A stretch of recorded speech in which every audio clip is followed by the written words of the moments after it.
thank you for joining me in this crash course in HTML and CSS. My name is Derek and I've been programming websites and web applications for over 10 years. I've created image sharing websites, personal web pages, social networks, and e-commerce solutions.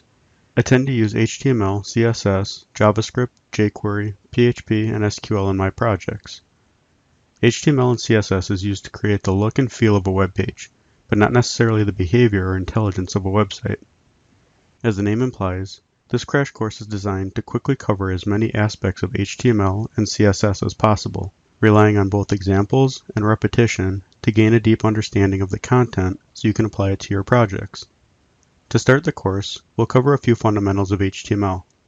You'll be taught how to create and structure the most common elements used in building websites. By default, HTML is not very pleasing to look at, so the second part of our course will teach you how to style HTML to match your website's design. We'll discuss color, position, layout, spacing, borders, and other techniques to position and style your HTML. The last part of the course will cover advanced HTML and CSS techniques and introduce some of the new standards of HTML5 and CSS3. By the end of this course, you'll be able to create your own website from the ground up, literally starting from a blank page. However, some of the more advanced elements in HTML5 require an understanding of JavaScript.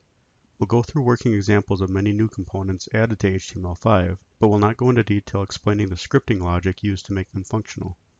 Throughout the process, feel free to post your questions and comments in the discussion area, and the community or I will work to find you an answer.